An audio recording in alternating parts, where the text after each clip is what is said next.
Está começando o Store Talks, onde empreendedorismo para o não, hoje é política. É que é o primeiro episódio de política que a gente faz sem convidados. Eu sou o Felipe Bahia. E eu sou o Cleiton Quintino. E não se esquece de curtir, compartilhar, deixar o like. Mas deixar o like já é curtir, né? Curtir, deixar o like é a mesma coisa. Então não esquece de curtir, compartilhar, deixar seu comentário, criticando, elogiando, interagindo com a gente. Dessa forma a gente melhora o conteúdo e traz novos convidados. Se inscreva, siga-nos, faça todo o processo aí no @Store Talks, seja no... Agora a gente mudou. Agora nós mudamos. Qualquer plataforma, Store Talk, você vai encontrar a gente. Então, um recadinho aí do nosso patrocinador, o Café Gogoni, o café de alta qualidade, com grãos selecionados naquela torra ideal, nada daquele café carvão que você consome por aí. Quer conhecer mais o Café Gogoni? Manda um direct pra gente, entre em contato, manda uma mensagem, vem aqui conhecer. E conhecer o estúdio, degustar um café. Bater um papo. Bora lá, falar de política, mas de uma maneira descontraída, diferente, não com convidados, né? Trazendo aí algumas reflexões, postagens, matérias, pesquisas. Né? Esse é um episódio para você ter com seu amigo também, juntar um... Eu sei que política o pessoal não gosta, mas esse episódio a gente vai te provar que com 1 hora, 2 horas de bate-papo, você talvez escolha um candidato mais adequado. Então, ó, Cleiton, tem um aqui, ó, um tal de Thiago Reis. Tô pegando alguém aqui que repostou uma publicação desse tal de Thiago Reis aqui. Tá onde? No Instagram. Uma notícia referente ao que está acontecendo agora no Rio Grande do Sul, né? Na verdade, o que aconteceu recentemente no Rio Grande do Sul, porque nós estamos gravando no momento que acontece, mas esse episódio só veio depois, né? E falando de política, aí tá aqui, é grave. Primeiro, Eduardo Leite corta quase toda a verba da Defesa Civil. Eduardo Leite é o governador do estado do Rio Grande do Sul. Segundo, Mourão, Van Hatten e bolsonaristas eleitos não fazem absolutamente nada. Terceiro, chuvas destroem tudo e matam dezenas de pessoas. Quarto, Globo News culpa Lula, e tá em negrito e caixa alta, que enviou verbas. Eis a hipocrisia. A postagem de 2 de maio de 2024. 87 mil visualizações até o momento que foi tirado esse print. Foi tirado o print. Cara, por onde começar com isso aí? Sim, para mim são informações totalmente desconexas, levam a uma interpretação completamente errada. O cara mistura Lula, bolsonaristas, governador do estado do Rio Grande do Sul e chuvas, que é um negócio que não é definido pela população, pelas pessoas. Então eu entendo que uma questão grave de chuvas, excesso de chuvas, que não tem como se controlar por conta de uma má infraestrutura cause desastres. Como que você vai prever que um volume de chuva desse vai acontecer em algum momento da história? Você vai preparar como? Estrutura de drenagem, de águas fluviais, né? Água fluvial é de chuva e pluvial não lembro agora. Então, vamos descobrir. Pergunta pro pai dos burros. Coisa que a gente já não lembra mais da escola. As águas pluviais, as galerias de pluvial vão dar conta de uma estrutura dessa? É muita chuva. Cara, muita chuva em muito pouco tempo. Isso acontece aqui em Piracicaba de tempos em tempos também.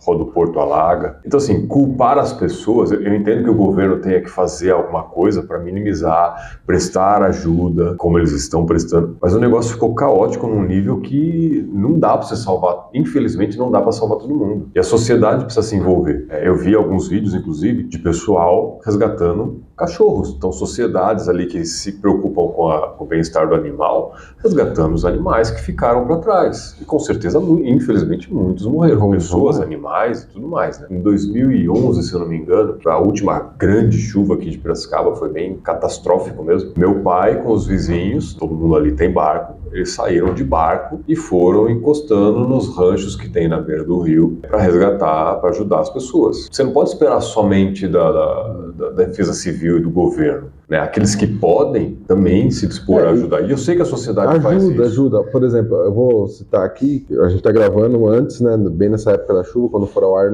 talvez já tenha passado esse processo. Esperamos que sim. Mas o pessoal aqui... vai estar acontecendo em algum outro lugar do mundo. Vai estar acontecendo em algum lugar do mundo. O pessoal aqui do movimento de Piracicaba, do Levanta, eles estão arrecadando alimento, roupa na região de Piracicaba para despachar lá para o Rio Grande do Sul essa ajuda humanitária, que vai chegar. O brasileiro, ele é esforçado, ele vai ajudar de alguma forma. Essas postagens, cara, elas refletem a realidade do brasileiro médio. A maioria, talvez. É o que você fala, cara. E eu tô começando a entender isso e concordar, porque eu não tinha essa visão antes. A maioria das pessoas são boas. Eu acredito muito nisso. É uma minoria que acaba estragando e deturpando o restante. Aí. Por exemplo, esse cara... Manda essa postagem pra dar uma olhada nela, pra eu lembrar, porque é tanta coisa que ele mistura numa postagem só, ele cria um alarde numa situação que talvez o foco dele deveria ser outro, nesse momento, entende? Eduardo Leite corta quase toda a verba da Defesa Civil. Eu entendo que o cara não tá preocupado com isso, porque ele só quer causar ele quer fortalecer a base dele, independente de se é verdade ou mentira. Eu não sei pra quantas pessoas ele fala. Mas tem 87 mil visualizações então ele tem um impacto. Então, tipo assim, isso pra mim já tem cheiro de mentira.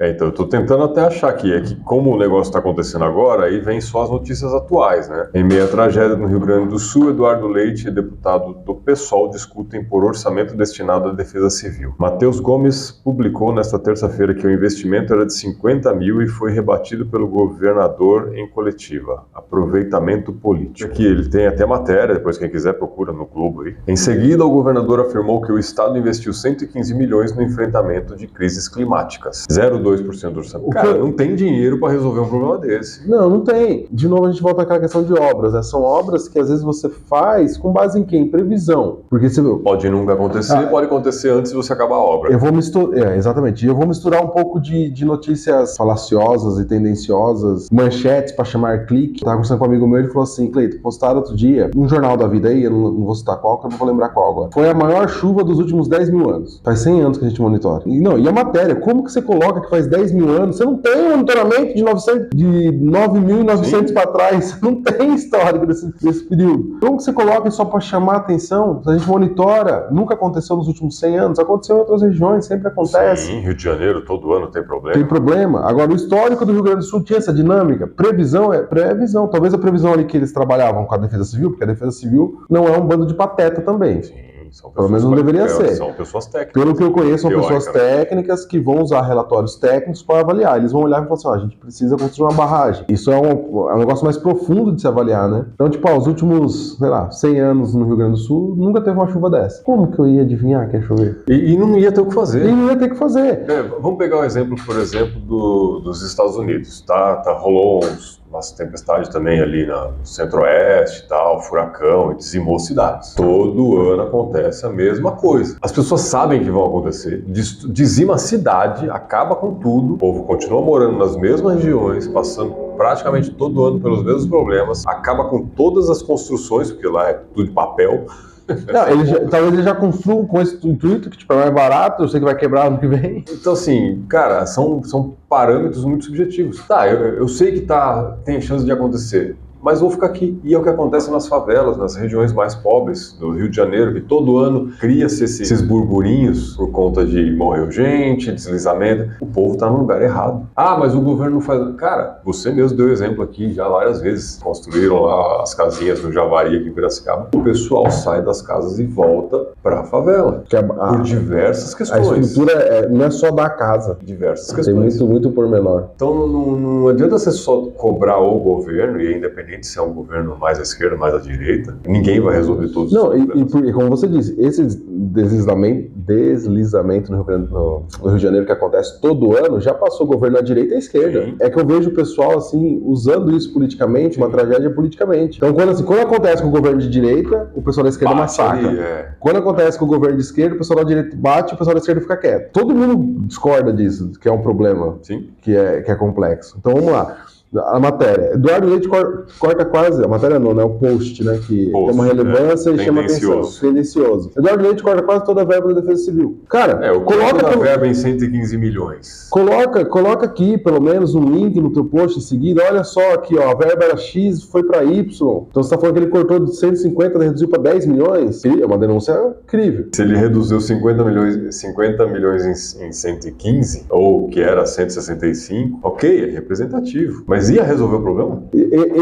Porque às vezes o cara cortou não é de infraestrutura, é muito complexo, sim, e é muito tendencioso. A gente critica o brasileiro por só ler manchete, mas quem são os influenciadores que divulgam conteúdo? Não ajuda. Eles só divulgam manchete. Mourão, Van Hatten e bolsonaristas eleitos não fazem absolutamente nada. O que pode ser feito? Nesse momento, pelo menos nas redes desse pessoal, porque o meu Instagram ele é uma chuva de mistureba total. Esse pessoal tá pedindo ajuda, pedindo doação, redestinando verba, remanejando. Inclusive não bolsonaristas, muitos petistas estão trabalhando em Rio Grande do Sul, ele é um estado mais à direita. Estão tentando, mas como o Felipe disse, não tem muito o que fazer agora. Por mais que isso tenha verba, é algo que aconteceu sem previsões. A previsão não ia conseguir entender os desastres todos que aconteceriam, como que estão acontecendo. É imprevisível isso. E assim, o que eles podem fazer agora é juntar recursos, dinheiro, fazer campanhas de arrecadação, que são pessoas de confiança, que vão para suas bases, e aí todas as bases fazem essas arrecadações e enviam esse recurso para tentar ajudar, amenizar a dor. Porque... Aliás, só corrigindo, eu falei 50 milhões, não, mas é 50 mil que está aqui na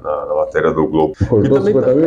Está meio confuso, que o investimento era de 50 mil e foi rebatido pelo governo em coletiva, que é 115 milhões. Cortou 50 mil não ia fazer nada, você não compra um carro com 50 mil. Você não ia construir uma barra. E assim, de novo, a barragem estava construída, ninguém esperava isso. Chuvas destroem tudo e matam dezenas de pessoas. Aí ele coloca um negócio que choca no meio da postagem, dizendo, olha, Eduardo Leite cortou... Essa é a manchete. Não é o post ainda, né? Tá. Na sequência ele tá. Ele coloca, tipo, Eduardo Leite não tá fazendo porra nenhuma, cortou dinheiro da Defesa Civil, e esse dinheiro teria salvado gente, porque ele não dá nenhuma base. Mourão, Van Hatten, você não fazem nada. Chuvas destroem tudo e matam dezenas de pessoas. Não, e bolsonaristas. E aí, jogou no balaio que... Não, Mourão, o que ele poderia fazer? O que esse pessoal tá fazendo? O que o Van Hatten poderia fazer? O que eles estão fazendo hoje?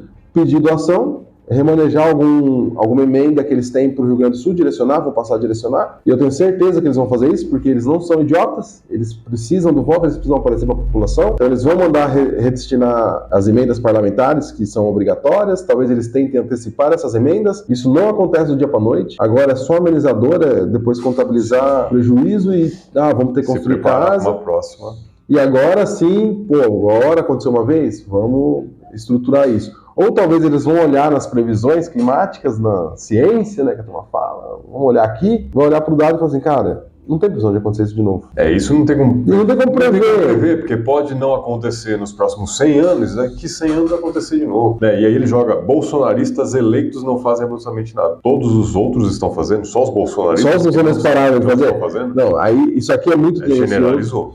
Isso aqui vai... Nenhum bolsonarista está fazendo absolutamente nada. Todos os outros estão. Tá? O cara que postou aqui, o tal do Thiago Reis, que eu realmente não sei quem é, ele tem uma bandeirinha do Brasil na frente do nome dele. Supostamente um bolsonarista. Supostamente um bolsonarista criticando bolsonaristas falando bem do Lula. Não que quem use bandeira do Brasil só seja bolsonarista. Também isso é um preconceito que acabou se criando, né? O discurso dele é um discurso de esquerda. Sim.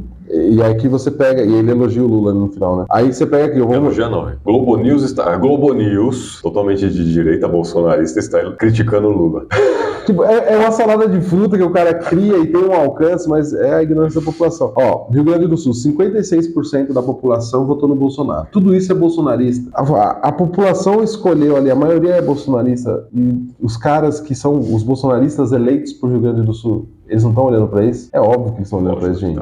É voto, gente. É voto, eles estão olhando, eles sabem que é o reduto eleitoral deles, eles sabem que eles estão mandando, então agora vamos fazer um inverso aqui. General Mourão falando aqui, pedindo doação para a base deles, tem 500 mil seguidores, não saber se o post foi impulsionado, mas ele já tem todos os órgãos aqui, as instituições que apoiam, Pix, apcsocial@gmail.com, um abraço e um cobertor, essa campanha vai aquecer o coração das famílias gaúchas, mande sua solidariedade na forma de um cobertor, custa só R$20, mas vai ajudar muito quem está desabrigado, a gente dá um jeito de fazer seu cobertor esquentar uma irmã ou um irmão gaúcho. Só ele fazendo isso, gente, esse cara já vai arrecadar uma puta grana. Então assim, fazendo nada é muito, né? Nada é muita coisa, né? Marcel Van Hatten, 1.400.000 seguidores. Tem um vídeo dele falando que vai pautar a decisão de concurso público que foi cancelado, uma forma de remanejar isso para não prejudicar a população. Tem post dele participando de reunião aqui com o Exército, o Eduardo Leite. Tem um post dele falando que tem um pessoal levando aviões, helicópteros lá para o Rio Grande do Sul. Tem a divulgação dele do Pix, o Banco de Alimentos de Porto Alegre. Doe também para a entidade voluntária filantrópica de Santa Catarina, que está nos ajudando. Ou seja, basicamente a primeira parte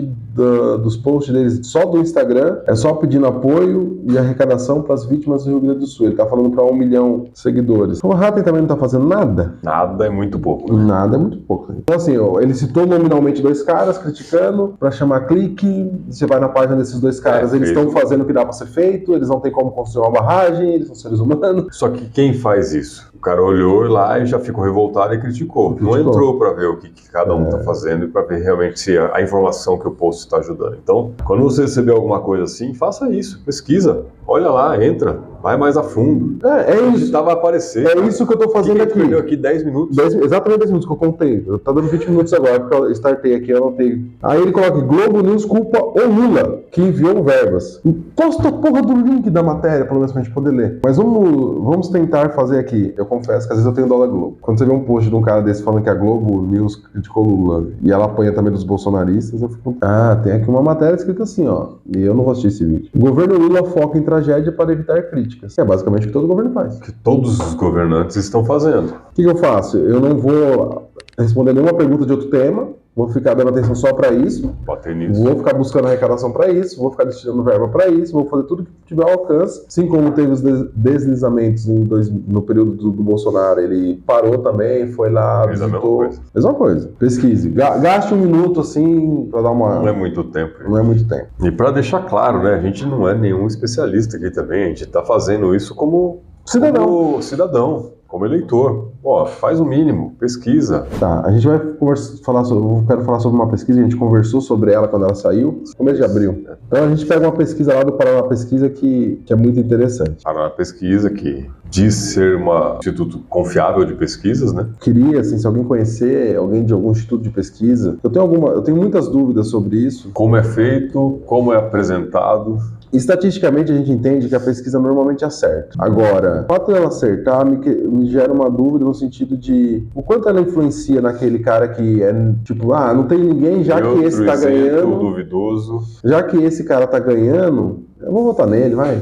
A pesquisa falou que ele vai ganhar mesmo. Isso influencia. Agora, tem uma pesquisa dizendo quantas pesquisas influenciam na escolha de votos? A grande questão nas pesquisas é que cada um utiliza também os dados a seu favor, né? Pesquisa, estamos falando de estatística. Estatística é algo que não que você manipule, mas também é possível manipular, porque você fala assim, tem aqui um desvio padrão, né? Para quem não entende o que é isso, eu realmente teria que estudar um pouco de estatística. Eu sei bem pouco por conta da faculdade, a gente tinha que utilizar a estatística lá para algumas coisas. Quando você começa a pegar distorções muito grandes, assim, coisas que tem uma tendência aqui, que é onde está a maior parte concentrada, e às vezes você tem uns picos que puxam para cima e para baixo. Esses picos, às vezes, você pode desconsiderar, porque ele está muito fora, é o ponto fora da curva. Uhum. Só que esses pontos fora da curva, eles podem influenciar muito na média. É a questão do salário médio brasileiro. A maioria das pessoas ganhando ali, às vezes, menos do que o salário mínimo, mas você tem pouquíssimas pessoas ganhando milhões. Cara, isso eleva a média lá em cima. Você dá uma média. Vai levar uma média aí para tipo R$5.000. Sei lá, não é tudo isso. Jogando aqui valores aleatórios para exemplificar. A maioria, 90% ganha. Não, tem esses dados? Não, é um dado parecido com isso, que é a distorção que cria, né? Renda per capita do brasileiro, que é baseado no PIB de quanto o país produziu. Anual. $8.900 de 2022. Isso aí dá quase R$45.000. Por ano. Por ano. Cara, a grande massa não ganha nem perto disso. Exato. A grande massa deve estar ali na faixa dos $2.000 no máximo. Ano. Né? Mas é uma distorção que acontece por conta de poucos que elevam isso. Né? Bom, vamos lá. Pesquisa. Pesquisa é um negócio interessante, a gente nunca leu, muitas pessoas Estamos não procurando especialistas em estatística para bater explicar um pouco sobre isso. O objetivo da pesquisa, aí a pesquisa, cada político, ele pega a pesquisa, ele olha o que lhe convém e ele usa aquilo mediaticamente para divulgar. A gente pode falar nome de pré-candidato? Acho que pode, né? Os caras são públicos. Se é pré-candidato, sim. Então vamos lá. O Barjas postou na rede dele. O Barjas é pré-candidato a prefeito. Piracicaba, em primeiro lugar. Estamos na liderança absoluta para prefeito. Obrigado, amigos. Aí eles colocam assim, primeiro lugar absoluto disparado. 48,9%. Isso aqui, fala, é um número relevante. Mas aí você vai lá na pesquisa. Você abre a pesquisa, registrado no TC, na postagem dele tem só o corte que ele pegou da pesquisa que lhe favorece. Então, o segundo lugar é o Paulo Campos com 11%, Alex Madureira com 8,4%, professor Bebel com 7,7%. Aí vem a Elisa Nato com 6%, Luciano Almeida com 4%,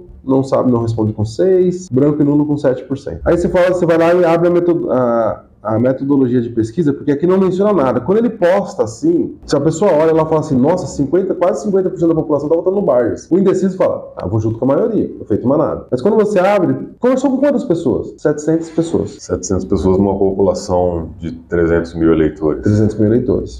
Aí vem, né, vem a descrição da pesquisa, eu fui lá, baixei a pesquisa do site do Paraná Pesquisa.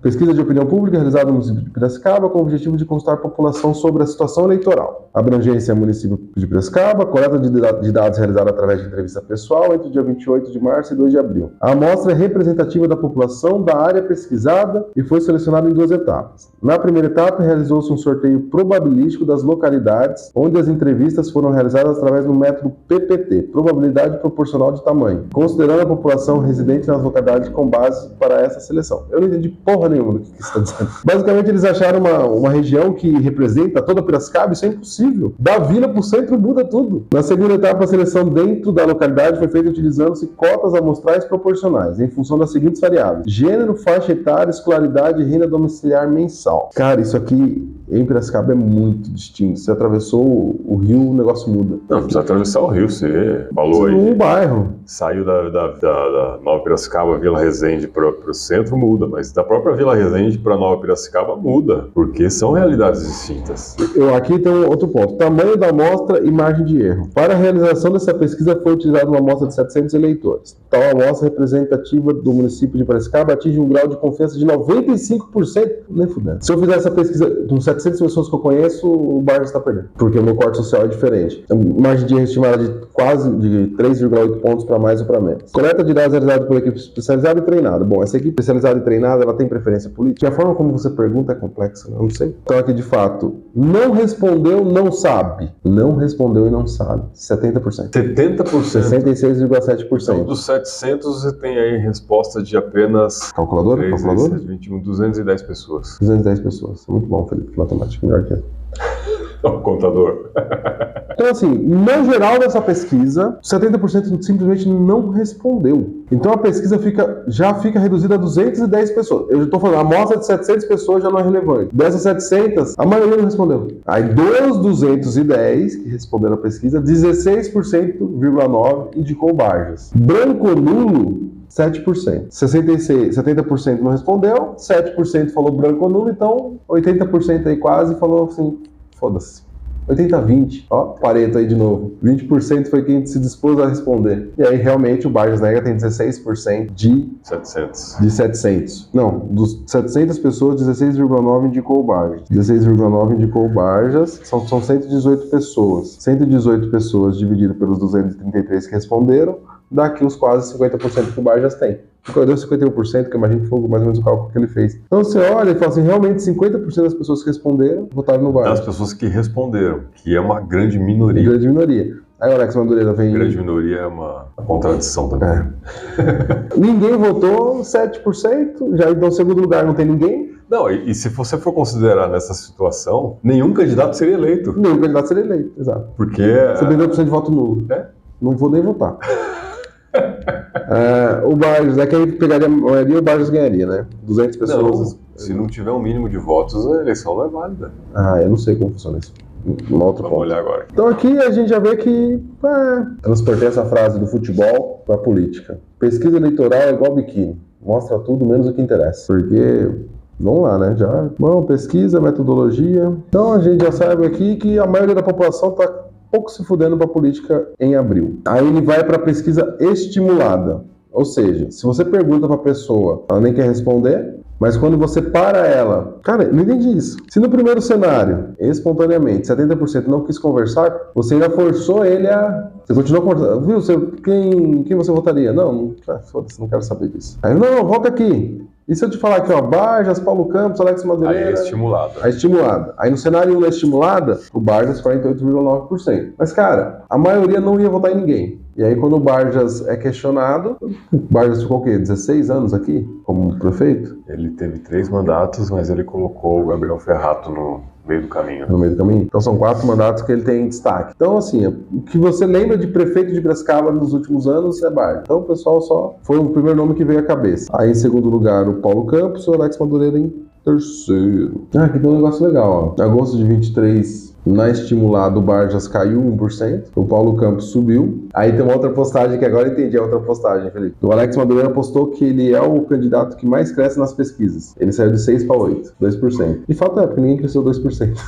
O Barjas caiu, o Paulo Campos cresceu 1%, o Branco Nulos caiu bastante, o professor Abebel cresceu 1%, o Elinho Zanatas caiu 1% e o Luciano Almeida caiu 0,5%. O Alex não mentiu, gente, ele realmente é o candidato que mais cresce nas pesquisas. De 5 para 8? De 6 para 8. 6 para 8. O cara cresceu 33%, um terço. Um terço. Cresci 33% nas minhas intenções de voto. Super representativo, mas o quanto isso representa absoluto, porque a gente está falando de termos relativos. Quando tira o Elinho Zanata da disputa, o Barjas bate os 51%. Só corrigindo a minha informação aqui, ó. Se mais de 50% dos eleitores não comparecer para votar, a eleição será anulada. A abstenção na votação, mesmo em números elevados, não poderá provocar a realização de nova eleição por falta de amparo legal. Nesses casos, os eleitores que não compareceram para votar perderam a oportunidade de escolher seus representantes, delegando ao outro o direito de escolher as pessoas que irão governar em nome de todos, votantes ou não. De certo modo, ainda permitiram a valorização do voto daqueles que compareceram, porque proporcionalmente terão um peso maior. Isso é uma campanha que teve 18... Esse artigo é 2014.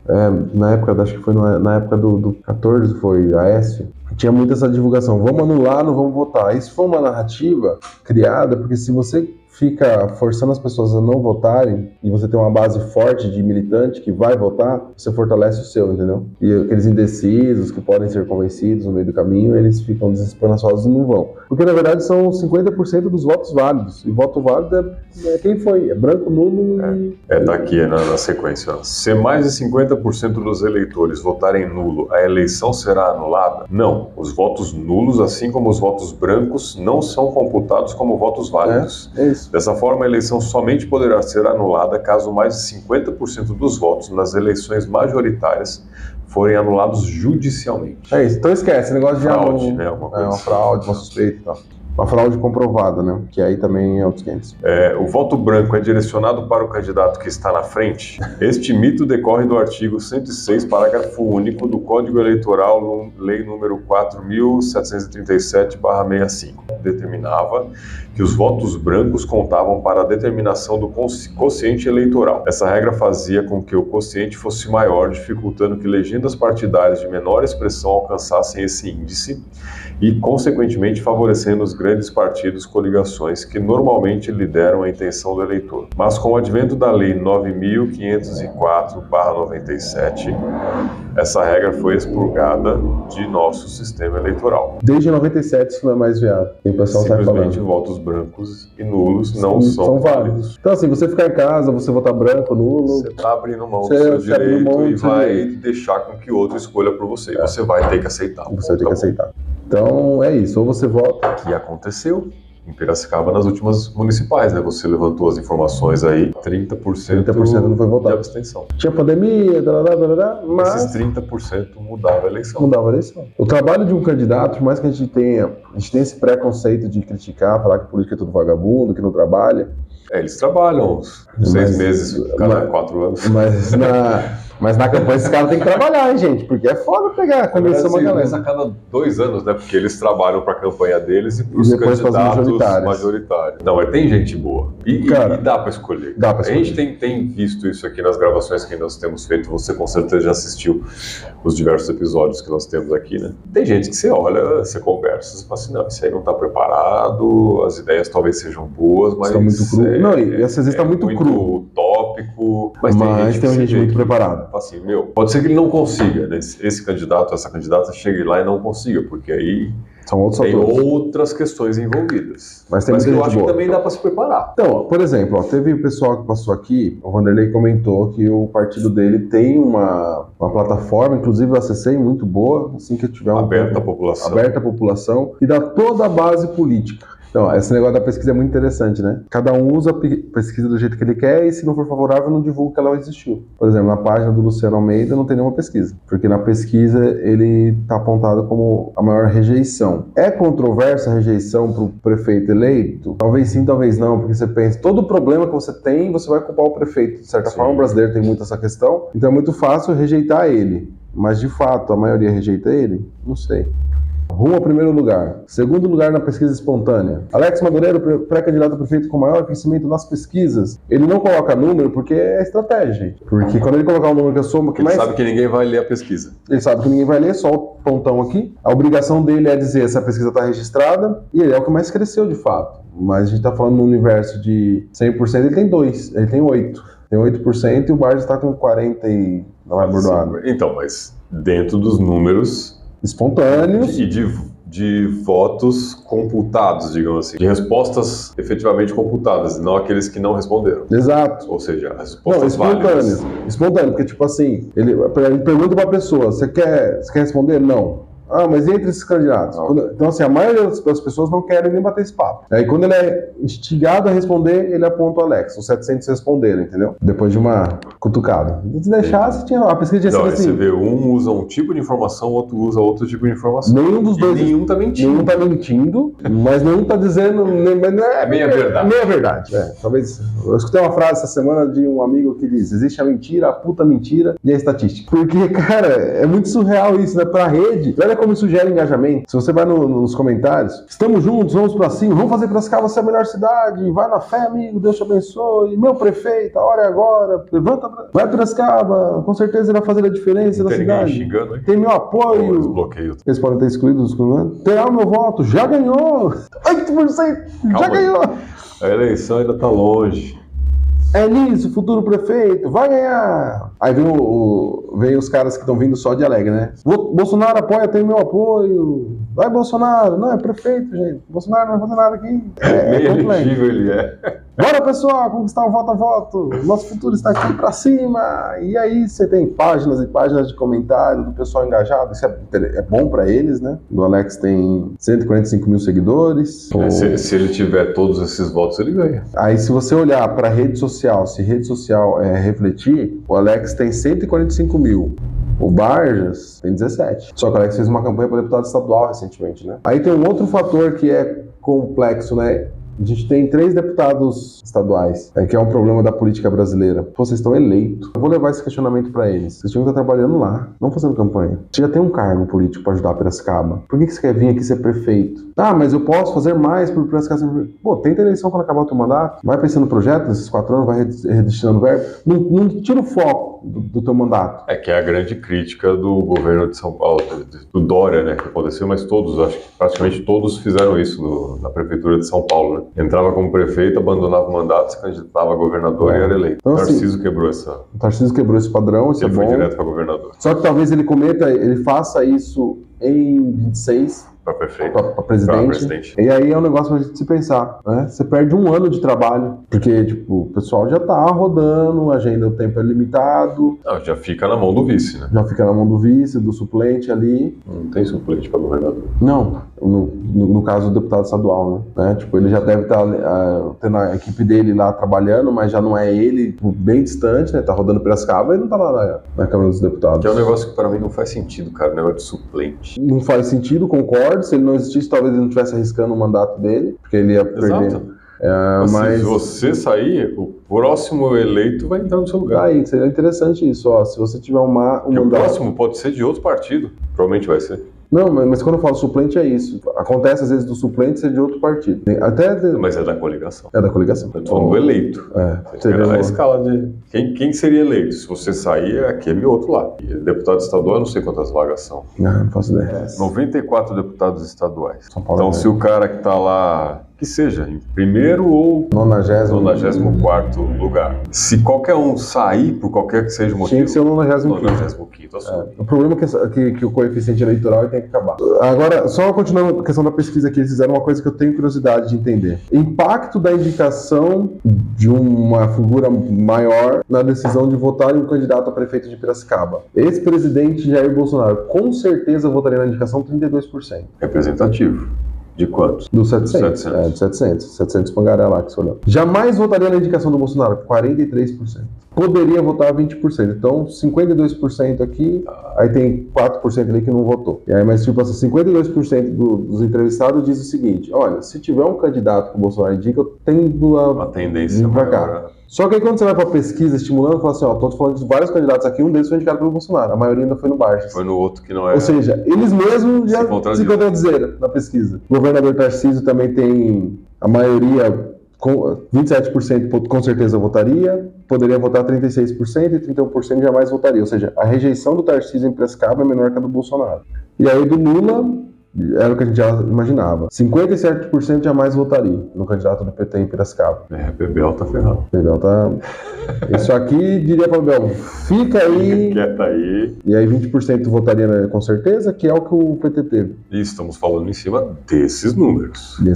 A avaliação da administração municipal, realmente 63% considera ruim ou péssima. E desaprova o governo 76%. Ou seja, tem algumas pessoas que consideram regular e boa, mas desaprovam. É meio doideira, né?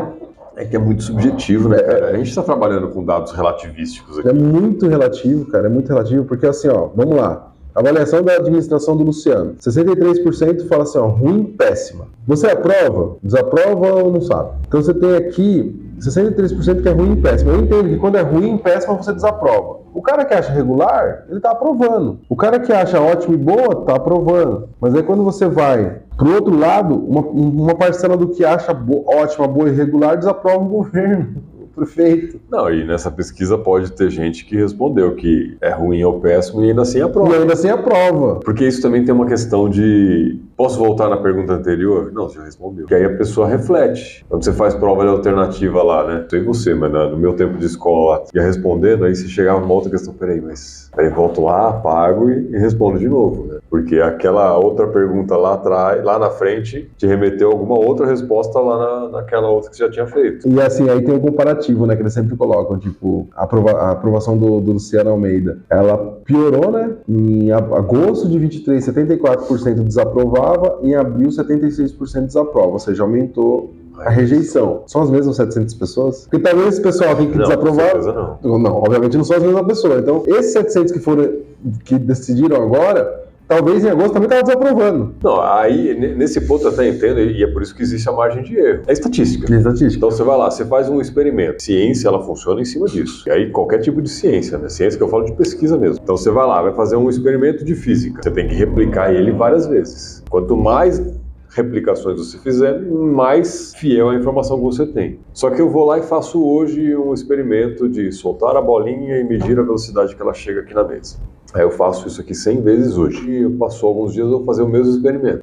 E faço mais 100 vezes. Mudou o resultado? Vamos dizer que sim, mudou. Representativamente, tem uma estatística ali que mudou. Qual que era a temperatura, pressão e umidade do ar num dia e qual que era a temperatura, pressão e umidade do ar do outro? Isso tem que ser levado em consideração para você ter esse relatório da sua pesquisa, porque isso vai influenciar. Estou falando aqui no ar, que é lógico, muito difícil, né? A gente fazia isso com glicerina. Mas é que eu estou querendo dizer que muda. Então, a temperatura da glicerina vai influenciar nessa bolinha descendo. A temperatura do ar, a umidade do ar pode influenciar? Pode. Muito pouco? Muito pouco. Vai ter um resultado diferente. Então, e aí entra a margem de erro.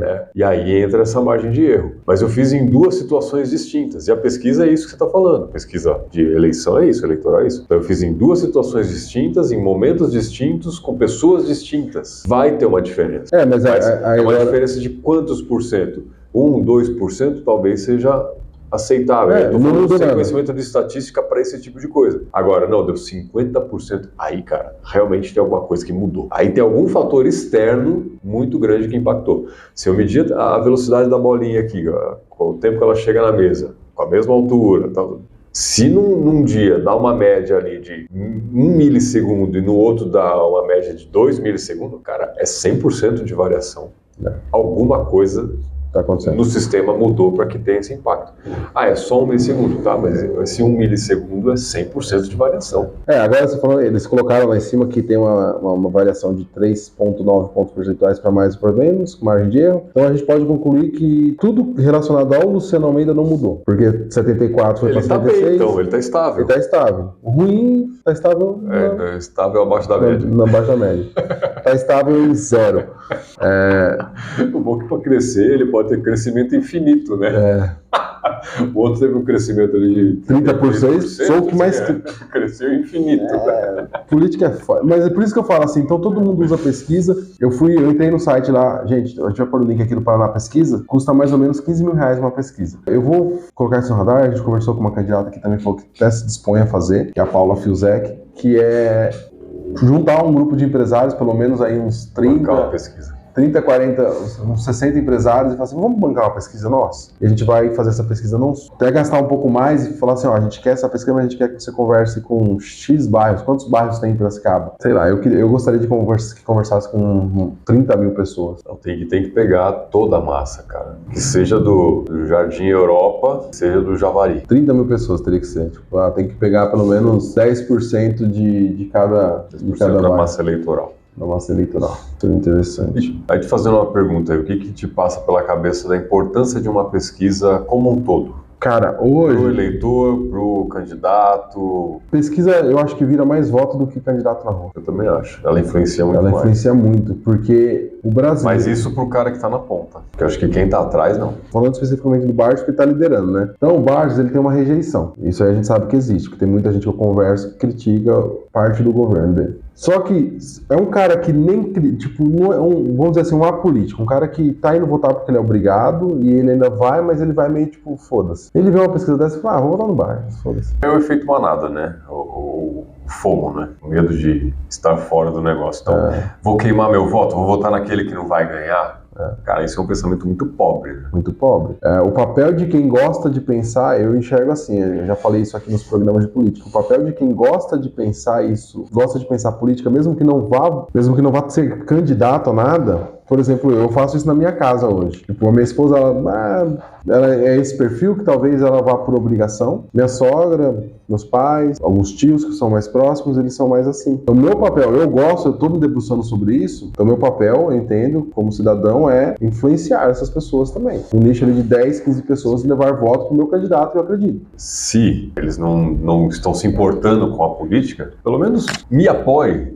Ou você chega lá e fala, me apoie, porque para mim é importante. Então, se vocês querem votar em qualquer um, vota no meu. Porque para mim ele é o melhor. Eu fiz isso em 18. E eu acho que a grande massa talvez vote assim hoje, cara. Não, mas acho que isso continua. A questão é que... A gente falou dos líderes comunitários, essas coisas. Esses caras que influenciam. Esses caras influenciam e tá certo também, né? Já que o resto não tá se preocupando. É o jogo da política, cara. O ideal seria que, né? O mundinho da Quando você não escolhe, alguém vai escolher por você. É isso, exatamente isso. Então, se você não tá disposto a perder tempo com aquilo, pelo menos aceite a recomendação, mesmo que... De uma pessoa mais próxima. De uma pessoa mais próxima, minimamente confiável. E pilantra tem em todo lugar, né? Não, mas a gente tem essa régua moral, né? Daquela pessoa que é o colega, mas que a gente sabe que esse cara é... Meio duvidoso. Meu gelinho meio por fora ali, papapá. Todo mundo tem um conhecido assim. Então, tenta pegar uma pessoa que você confia e seja influenciado. Melhor do que ser influenciado por redes de uma pessoa que está distante da tua realidade. Com notícias absurdamente manipuladas e com informações aleatórias sem fonte. E assim, como o tempo nosso é curto, e você vê, a gente puxa um assunto outro, já passou de 1 hora aqui a gravação, mas na edição vai cair um pouco. A gente grava um próximo falando sobre um cara de direita manipulando dados, né? Porque a gente trouxe um cara de esquerda. Não, mas a gente trouxe. A estatística aí está sendo totalmente de direita. Na verdade, todos os candidatos são de direita, que a gente falou aqui na pesquisa, né? Sim. Não do negócio das chuvas. Isso, aí, Então, é verdade, ficou legal. Isso para provar que cada um traz a sua narrativa e não se importa muito com a realidade dos fatos. Por um desabafo para embaixadores, Bolsonaro ficou inelegível. Já o Lula usou verba pública em um evento público com transmissão ao vivo na TV governamental para pedir votos para Boulos. Zero revolta na imprensa, vídeo excluído e bora falar da Madonna. Hipócritas. Cara, eu vi isso aí. Sabe o que eu acho controverso nisso? Quando a gente pensa em sociedade, tem algumas pessoas mais à direita que dizem o seguinte: a sociedade não te influencia nada. Você é um indivíduo, é só você que conta. Se você nasceu pobre, é só você trabalhar que você vai crescer. Para de mimimi. Meritocracia. Meritocracia, é só você ralar que você vai crescer. Aí, quando eles fazem essa crítica... É que isso aí é muito generalizado. Generalizado. Eu acho que, assim, a partir de um determinado ponto, eu acho que isso pode ser válido. Mas não é para todos, cara. Tem um discurso da direita, que eu considero muito hipócrita, e eu me considero um cara de direita, que é esse discurso, é o principal, que é isso aí. Para de mimimi, vai trabalhar, vai convencer as pessoas. Por que você tá achando ruim que a mídia que é de esquerda? Você fez o que nos últimos 50 anos? A direita, eu vejo ela muito mimizenta também nesse aspecto. Sim. Ai, a mídia é de esquerda. Mas a mídia não é de esquerda ontem. A mídia dança conforme a música. Só que aquilo que a gente já conversou aqui. Afinal, a mídia é capitalista. A mídia é capitalista. Tem um cara que postou aqui um comentário assim, falou: a mídia brasileira ela é muito séria. Se você pagar, ela até fala a verdade. Eu vi já isso aí. Muito bom. Muito bom. Não são todas as mídias. O papel, mas assim... Será que não são todas as mídias? Eu penso assim, não são todas as mídias, porque hoje, de certa forma, a gente é uma parte da mídia. A gente, se pagassem pra gente, a gente publicaria mentira. Mídias sociais e tal. Entendeu? Se pagassem pra nós aqui na Store, falassem, eu posso aí falar uma mentira? Eles podem até vir sendo convidados, falar uma mentira e a gente não dizer ele, porque às vezes a gente não tem base também. Sim. E não vão ficar aqui pesquisando e falar, você tá mentindo, porque o dado é esse. Não é um debate, não é uma pesquisa. Mas eu não tô disposto a isso. Se eu ser manipulado aqui. Eu quero construir algo aqui realmente nesse sentido de deixar todo mundo falar e o povo decidir. Eu pegaria um patrocinador de um produto ilícito? Hoje não. Um Sportbet da vida. Eu divulgaria isso? Não sei. Eu sou a favor da liberação da aposta, então por esse princípio sim, mas a aposta é proibida no Brasil, por esse princípio não. Pela lei não posso fazer nada. Pela lei eu não posso fazer nada. A Globo está divulgando, os grandes influenciadores, até de direita, estão divulgando plataformas de apostas. Direita e esquerda. Direita e esquerda, então assim, os caras foi para todo mundo. Então assim, a direita também tem essa deficiência, então tipo, o Xandão é de esquerda, pô, você teve 4 anos. Teve uma chance. Ninguém deu chance pro Bolsonaro? Teve 4 anos, cara. O que ele poderia fazer? Não sei. Cara, eu tenho minhas dúvidas se esse cara é direita ou esquerda. Eu acho que ele só olha pro dele, cara. Mas não é direita ou isso. Esquerda, porque ele fudeu os dois lados. Mas é que pra ele assim, é que pro bolsonarista, e pro esquerdista, pro cara mais apaixonado por um lado, ele acha um culpado, ele terceiriza a culpa igual ao outro. Do ser humano. Então o cara faz essa postagem e fala assim, hipócritas não estão falando do que o Lula fez. Mas você queria que eles fizessem o quê? Você teve uma chance. Aí eu até sou meio radical nesse aspecto. Teve uma chance. Se vocês queriam um golpe militar que destituiu o STF para melhorar o país, e vocês realmente acreditassem nisso, tiveram 4 anos para organizar uma revolução. Vocês não organizaram. Vocês acharam o quê com uma revolução? Terceirizaram, né? Vocês terceirizaram. Ô general do exército, né? Faz aí, for na frente do quartel pedir pro general. Quem que foi na frente do quartel? Foi uma minoria, não foi todos. Bota 50 milhões de pessoas na rua. Meu amigo, não, eu até uso dizer que menos, assim, mas Piracicaba deve 70% dos votos. Fecha todo mundo aqui e vai pra rua. Faz isso com todas as cidades, coloca, mas o pessoal também não tá se portando muito. O general do exército, estão puto no salário, velho. Lá atrás eles deram golpe porque também não tá tão legal. Filha de general hoje estão puta no benefício. Que é um negócio que não faz o menor sentido, né? Não casam para não perder o benefício. A reforma da Previdência deixou os generais de fora, deixou o exército de fora. Ou seja, eles vão se aposentar com uma caralhada de benefício. Vocês acharam o quê? Revolução dá trabalho, gente. Guerrear, você tá disposto a matar um amiguinho? Tipo, eu e o Felipe, a gente vai discordar de alguma coisa. Talvez numa guerra a gente some lados distintos. Eu tô disposto. Eu praticamente não tô. Por isso que eu falo, esse discurso tem que acabar. Ainda não. Tem que ficar muito ruim. Aí tem alguns amigos meus que falam assim... Tem alguns amigos meus mais à direita que viraram voto agora. Eles vão votar vou votar no Lula. Vou votar no PT aqui até pra Piracicaba. Bebel na veia. Eu falei, mas por que isso? Ele falou, porque agora eu quero que fique pior ainda. Porque aí talvez a gente chegue no ponto da revolta que vá trazer a melhoria. Eu ia até levantar esse ponto, né? Os países que entram em revolução, em revolta, porque o negócio ficou muito crítico. Muito crítico. Porque enquanto tá ali, é a questão do você cozinhar o caranguejo. Ou o sapo, né? Você bota o sapo na água fria e bota a panela para esquentar, ele vai sentindo, daqui a pouco ele morreu. Agora, você pega e deixa o negócio muito quente e joga o sapo. Ele vai reagir. Vai reagir. São estratégias, gente. Estratégia. O que vocês querem? Eu faço essa provocação porque eu acompanho os grupos de direita, eles trazem uma crítica. A gente já conversou com alguns candidatos de direita, e eu sempre vou na pergunta, e o social? Porque a direita meio que deixou de lado essa pauta. A pauta sim, mas faz muita coisa. É o marketing ruim que a gente fala. É o marketing ruim. De Piracicaba. Então, assim, faz muita coisa, mas critica a esquerda. Então talvez seja uma hora de tipo, vamos pacificar esse tema aqui, tem pobre que precisa de ajuda, e vamos fazer um marketing divulgando que a gente apoia essas causas, e vamos trazer um pouco mais essa pauta. Teve candidato mais à direita, assim, quando a gente pensa em pensamento, em partido, que trouxe uma visão a favor das cotas para as mulheres na política. Uma pauta exclusivamente de esquerda. Aí você olha e fala, peraí, a gente apoia ou não apoia a cota? Então é bom, talvez? Então vamos inverter esse marketing, vamos divulgar mais que a gente apoia? A gente trouxe aqui pessoas mais à direita que fazem trabalhos sociais muito interessantes. Cara, é sim. E todos, né? Todos fazem. Porque no fim, o que importa realmente, assim, a preocupação é com a sociedade, de uma certa forma ou de outra. A preocupação é essa. O ponto é que, às vezes, não, mas aquela pauta não dá pra gente defender, porque é uma pauta esquerdista. E aí fica ruim pra nossa imagem. Ou então, se eu for tentar apropriar daquela pauta que já é do outro, eu vou gerar conflito. Cara, é política. Todos eles fazem isso. Voltamos na questão do Bolsa Família. Isso não é uma pauta de esquerda. Não é um projeto de esquerda. E não é um projeto de direita. É um projeto liberal. E isso é surreal, porque o brasileiro médio, a maioria não estuda. E aí quando a gente fala assim, é uma pauta de um liberal, o que eu quero dizer com isso? Outras pessoas pensaram, mas quem escreveu uma tese, livro sobre, definiu esse pensamento, foi um cara liberal. É do Milton Friedman? É do... Milton Friedman, né? O cara ganhou o Nobel de Economia. A gente precisa fazer um episódio para falar de liberalismo, para as pessoas entenderem o que é um liberalismo, como um todo. E aí o cara de esquerda, ele nunca escreveu nada sobre, mas ele gostou, talvez o comunismo lá venha num discurso de vou dividir igual para todo mundo, de forma genérica e maluca, mas a visão do liberalismo dessa redistribuição de renda, ela veio pautada numa base, num contexto. Recentemente, aí a esquerda não divulga isso. Eu falo com minha bolha e aí é só poder por poder. O Elon Musk foi questionado. Você viu essa entrevista? Ele é questionado assim, você está automatizando tanto que vai acabar com muita profissão. A inteligência artificial vai acabar com muita profissão. Ele fala assim, mas a produção vai ser tão barata que nós vamos ter que distribuir uma renda universal para que as pessoas possam consumir o que está sendo produzido, porque realmente as pessoas não vão ter mais emprego. Cara, isso não é basicamente o que o comunismo prega? De dividir no final dele. No final dele é a mesma coisa, eu vou dividir para todo mundo. É isso. O problema então, mas aí que tá. O comunismo, ele é para todo mundo. O liberalismo é para aqueles que precisam. Então, mas o ponto é... todo mundo que não seja da elite, né? O comunismo. Isso. Ele vai distribuir para a massa da população, ele vai reequilibrar todo mundo numa... tá todo mundo na merda, tem uns caras aqui muito fora da curva, eu vou trazer todo mundo para média. Então todo mundo vai ter uma TV... Para média. Para média. Beleza, na tese, né? Na teoria.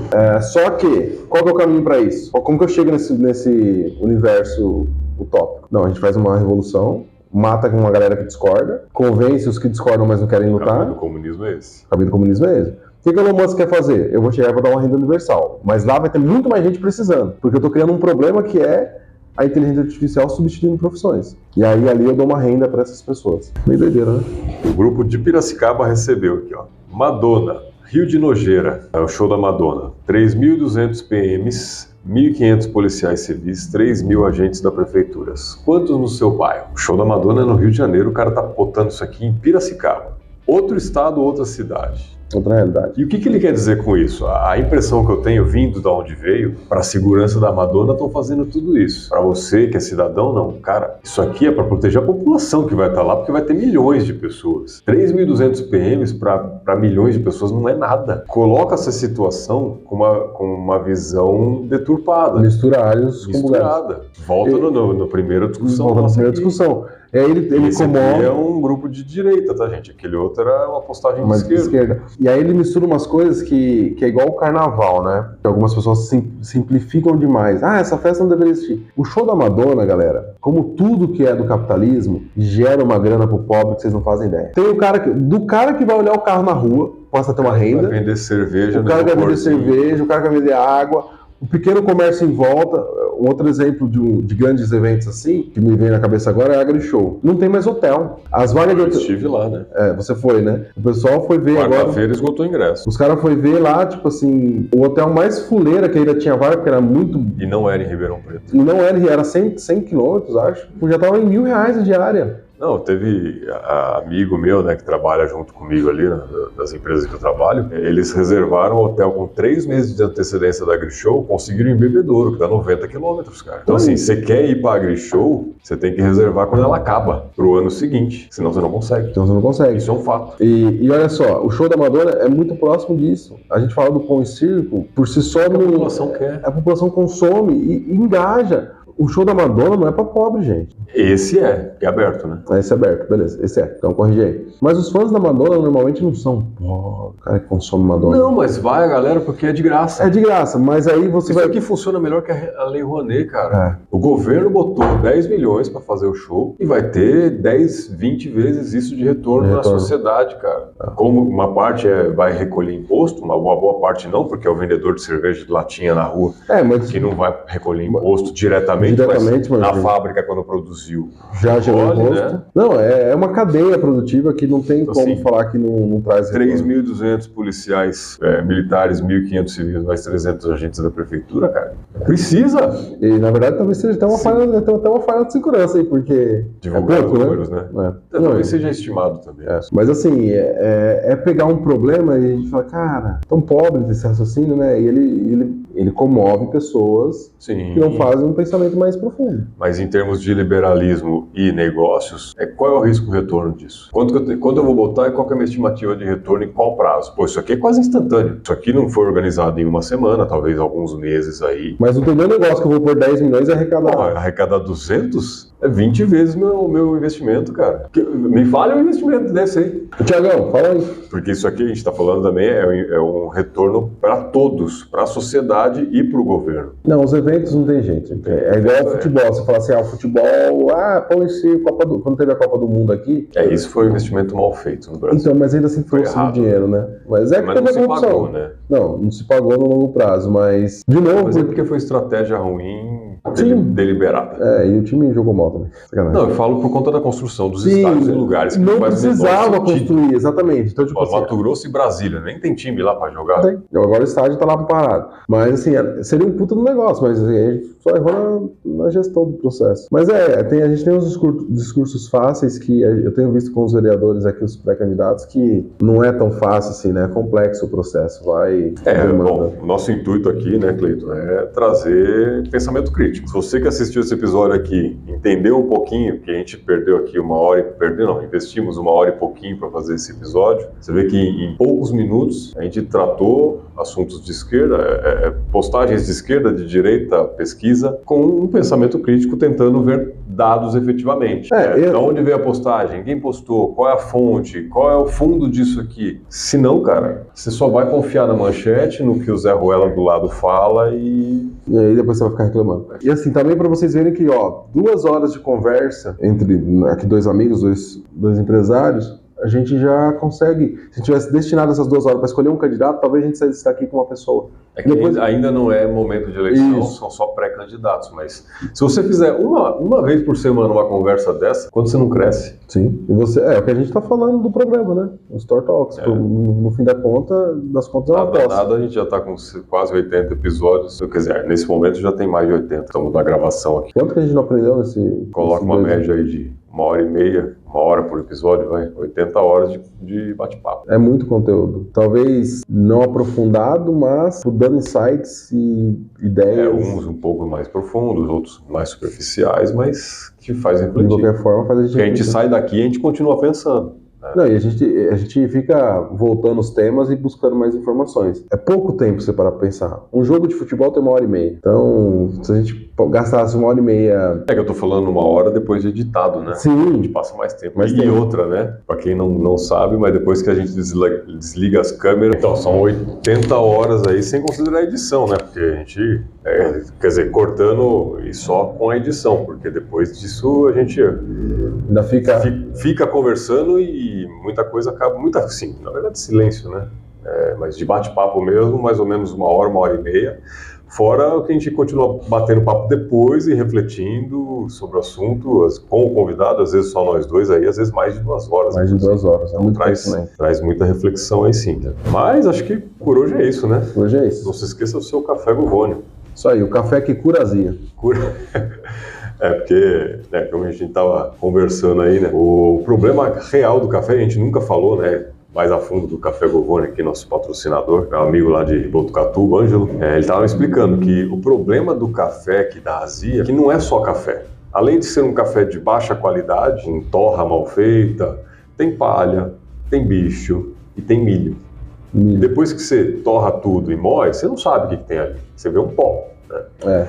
E aí o milho é o maior causador da azia nos cafés de baixa qualidade. Caraca. Então, se você pegar o grão do Café Govone, e que seja um grão, não precisa necessariamente ser o pó, né? Pega um grão de um outro café de mercado, padrãozão, você vai olhar, cara, você vai ver muita diferença. O Café Govone é aquele grão marronzinho, com a superfície opaca, e você pega, às vezes, esse café de mercado, se for um café de qualidade comum, não um café de boa qualidade, que é o que costuma se moer ali, né, o café comum, você vai ver um grão quase carvão e com a superfície toda brilhante, porque o excesso de temperatura na torra faz com que o óleo do grão de café comece a sair. Então, cara, foge disso. Compra um café de boa qualidade. Quanta coisa, né? Se você quer conhecer um café de boa qualidade, marca aí, chama a gente no direct. Vem aqui conhecer o estúdio e tomar um café Govone. Tomar um café com a gente. Esse café é excelente. Tô até tomando mais café agora. Comentou aí, né, de talvez começar a fazer em casa, porque o problema dele é em grão, né? O problema do seu grão é que a gente precisa de uma máquina aí pra entender como funciona isso. Mas você comentou também... Problema não, né? É que ele é em grão. O café Govone hoje não tem o em pó. Mas tem café em pó com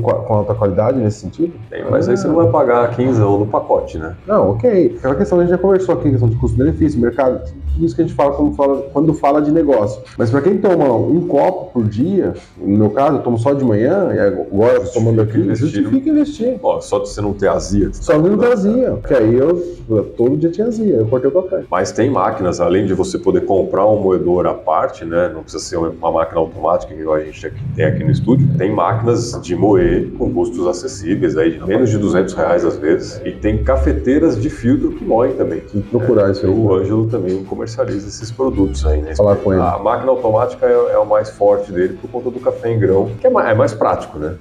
Mas tem máquinas que moem e tem moedores também. Legal. Vou buscar isso aí com eles. Tem que você voltar. Então é isso. Por hoje é só. Semana que vem tem mais. Semana que vem tem mais.